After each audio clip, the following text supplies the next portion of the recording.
Guys, I just got a haircut. Would you see me before and you're like, it was time, man? Think they went a little too overboard with the high top fade? Like, I can't pull this off, right? Like, I think the only way they can describe this look is like Fresh Prince of Tel Aviv.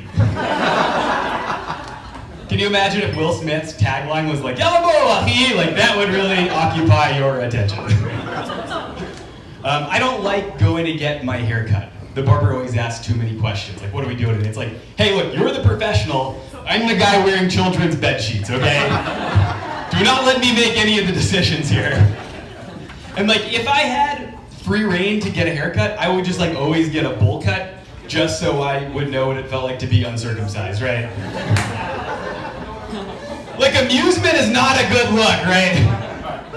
There is no like GQ man who cracks himself up the most of the year, right? Noah Goldstein is my real name. It's not a stage name. There are a lot of celebrities throughout history who have changed their names to fit in more with the cultural zeitgeist. I'll give you some good and bad examples.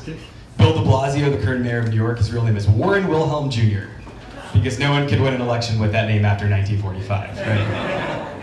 Ralph Lauren, his real name is Ralph Lipschitz because no one's rocking a $60 Ralph Lipschitz shirt to the club. Those are two good examples. I'll give you a bad example. Woody Allen, his real name is Alan Stewart Koenigsberg. So him changing his name to Woody is the worst thing he's ever done if you don't take into account anything else he's ever done.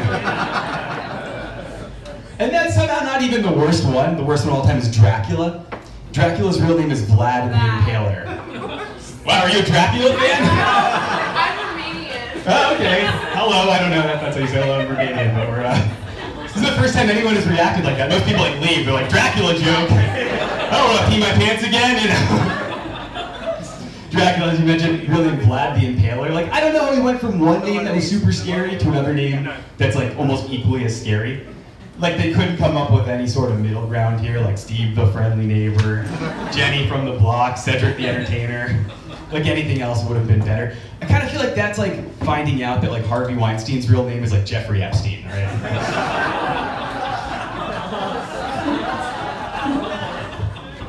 I am not changing my name, but I am rebranding as a bad boy! Got a whole PR team behind it. It's off to a bad start so far. There's some jokes, I'm trying to be a little more edgy on stage, and there's just some jokes that wouldn't land. Like if I came out here tonight and I was like, fellas, you know what it's like when you're hitting it from the back? You'd be like, do you know what it's like when you're hitting it from the back?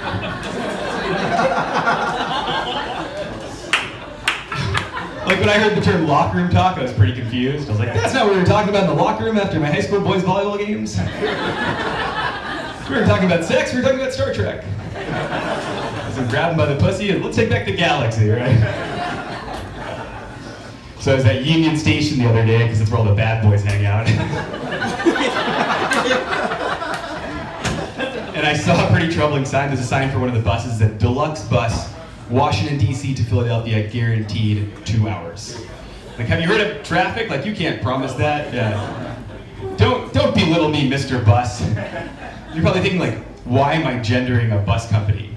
And it's because it's so obvious that a man wrote this sign, right? Like, no one else would have the unmitigated gall to, like, overpromise and underdeliver that badly. And that, like, applies to all the bus companies, right? Like, men clearly named the bus companies. Megabus, what's their selling point? Like, our bus is big. It's not safe bus. It's not fast bus. It's definitely not clean bus. A megabus. Size does not matter. There's another one called Greyhound Bus. They're like, let's name a dog that's only bred for racing and is not allowed in people's homes, right? And if you've ever taken a Greyhound, you know the only proper name for Greyhound would be like Senile Pup. There's another one called Peter Pan Bus, based on the story of a boy who never wants to grow up. You know, that's wildly inaccurate too, because if you've ever taken that bus, you know you aged 10 years in a trip from New York to Boston. I'm gonna do a character and then I'm gonna get out of here, right? This is a character I'm working on. It's a self-conscious DJ, okay? Self-conscious DJ, ready? If you're having a good time, put your hands in the air. If you're not having a good time, was it something that I said? This is another character I'm working on. It's a self-conscious comedian. You guys like that last joke? You're not just telling me that, right? Hey, I've been Granted,